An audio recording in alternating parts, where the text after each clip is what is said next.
बिस्मिल्लाहिर्रहमानिर्रहीम। अस्सलाम वालेकुम। कैसे हैं आप? आई होप कि आप सब ठीक होंगे। आज हम बनाएंगे चपली कबाब, बहुत ही सिंपल और इजी तरीके से, और ये झटपट बन जाएंगे और बहुत ही चटपटे बनेंगे। इतने टेस्टी कि आपको बाज़ार से लेने की ज़रूरत भी नहीं पड़ेगी। आप कम बजट में घर में इतने टेस्टी कबाब बना सकेंगे। उसके लिए मैंने 1.5 किलो कीमा लिया है। ये मेरे पास जो है मटन का कीमा है। आप इसमें बीफ या चिकन दोनों में से जो भी आपके पास अवेलेबल हो या जो आप पसंद करते हो वो इसमें ऐड कर सकते हैं। 2 टेबल स्पून मैंने इसमें अदरक लहसुन का पेस्ट लिया है। 1 टेबल स्पून ज़ीरा साबुत। 2 टेबल स्पून इसमें मैंने लिया है 2 से 3 टेबल स्पून मोटा मोटा कुटा हुआ धनिया, खुश्क धनिया जो होता है, ये इसमें धड़धड़ा ही मज़े का लगता है। 8 से 10 हरी मिर्चें, उसको मैंने अच्छे से इस तरह बारीक चॉप कर लिया है। 1 टेबल स्पून इसमें मैं डालूँगी गरम मसाला पाउडर, और 1 टेबल स्पून इसमें धड़ा मिर्च ऐड करूँगी।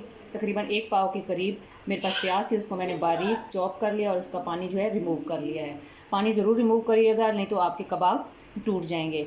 और तकरीबन 2 टेबल स्पून मैंने इसमें अनारदाना डालूंगी। मैं इसमें 1 टेबल स्पून कसूरी मेथी, 1.5 टेबल स्पून इसमें नमक ऐड करूंगी, हाफ़ टी स्पून हल्दी पाउडर, 1 टेबल स्पून सुरख मिर्च पाउडर, और 1 टीस्पून इसमें मैं चाट मसाला पाउडर ऐड करूंगी। एक अदद हमारे पास अंडा होगा, और ये मेरे पास भुने हुए चनों का पाउडर है। अगर आपके पास ये अवेलेबल नहीं है तो इसकी जगह आप बेसन को ड्राई रोस्ट कर लें और वो भी इसके अंदर आप ऐड कर सकती हैं। ये तकरीबन 5 से 6 चम्मच हरा धनिया, उसको चॉप कर लिया है। 2 टेबल स्पून इसमें मैं पुदीने की पत्तियाँ, उसको भी मैंने बारीक चॉप कर लिया, वो इसमें ऐड करूँगी। बिस्मिल्लाहिर्रहमानिर्रहीम। अब हम अपने कबाब रेडी करने की तरफ चलते हैं। बिस्मिल्लाहिर्रहमानिर्रहीम। ये मैंने कीमा एक परात में डाल लिया है, आप भी किसी भी खुले बर्तन में उसको डाल लीजिएगा। अब हम इसमें प्याज ऐड कर देंगे। बिस्मिल्लाहिर्रहमानिर्रहीम पढ़ते हुए खाना बनाया करें, इससे एक तो हमारे खाने में बरकत होती है और दूसरा खाना बहुत ही लजीज बनता है। साथ ही हरी मिर्चें ऐड कर देंगे। प्यालियों को अच्छे से साफ कर लिया करें, कोई भी चीज़ ज़ाया ना किया करें। अदरक लहसुन का पेस्ट, साथ ही ये जो है हमारे पास कुटा हुआ धनिया, साबुत ज़ीरा, थड़ा मिर्च, गरम मसाला पाउडर, अनारदाना, कसूरी मेथी, नमक, हल्दी, सुरख मिर्च पाउडर और चाट मसाला, ये भी इसके अंदर ऐड कर देंगे।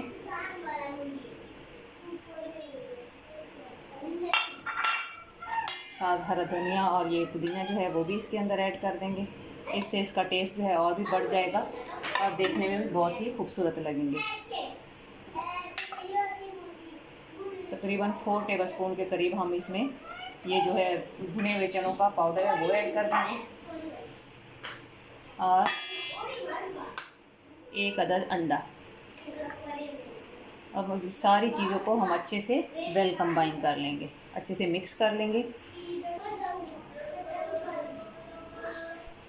जी, इसमें ना मैंने जो भुने हुए चनों का आटा है वो 1 टेबल स्पून और ऐड कर दिया। अब इसको मैं अच्छे से मिक्स कर लूँगी।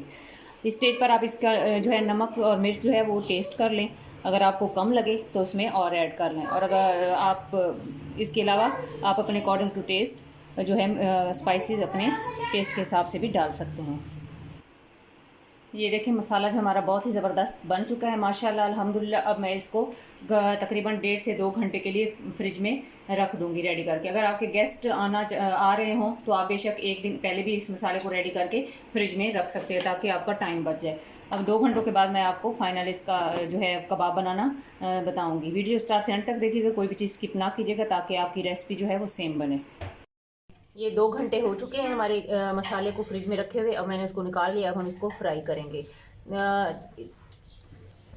एक फ्राइंग पैन में मैंने तकरीबन 1 कप के करीब घी डाला है। आप भी घी लीजिएगा, घी में कबाब बहुत ही टेस्टी बनते हैं। अब इस तरह हम मसाला ले लेंगे, जितने बड़े आपने कबाब बनाने हों उसी हिसाब से इस तरह कोई भी शेप दे दें। इसको गोल टिक्की बनाने की कोई भी ज़रूरत नहीं है, जो शेप आपको अच्छी लगे वही वाली आप इसकी बना लें।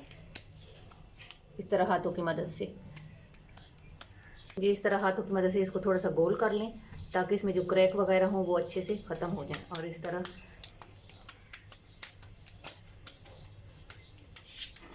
जी इस तरह कबाब बना लें, और ऊपर से इस तरह इसके सेंटर में इस तरह टमाटर लगा दें। ये ऑप्शनल है, अगर आप चाहें तो लगा दें, नहीं तो स्किप कर दें इस तरह से। और बहुत ही एहतियात के साथ बिस्मिल्लाहिर्रहमानिर्रहीम इस तरह इसके अंदर रख दें। ये जो दूसरा मैंने बनाया था, इस तरह कोई भी शेप में आप बना लें।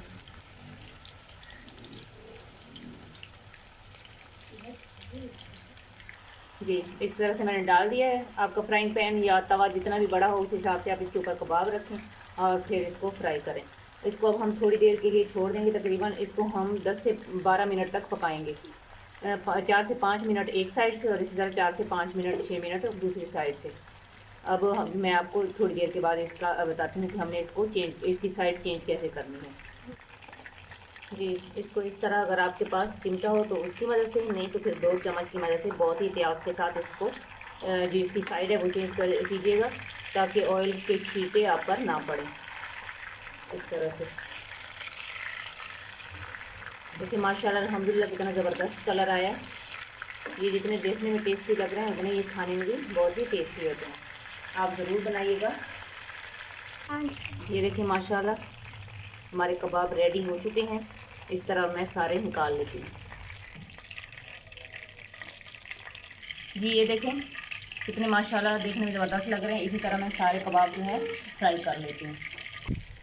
माशाल्लाह अल्हम्दुलिल्लाह हमारे कबाब जो हैं बनकर रेडी हो चुके हैं। इसको आप दही वाली चटनी के साथ, इमली की चटनी के साथ, केचप के साथ जैसे मर्ज़ी खाएं और इन्जॉय करें।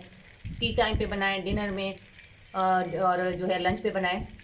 अपने मेहमानों को और घर वालों को खुश करें। जहाँ भी रहें खुश रहें, खुशियाँ बांटें, हंसते मुस्कुराते रहें। अल्लाह ताला हमारे मुल्क पर, हमारे घरों पर खुसूसी रहम और करम फरमाए। आमीन। अब मैं आप लोगों से इजाज़त चाहती हूँ। अल्लाह हाफिज़।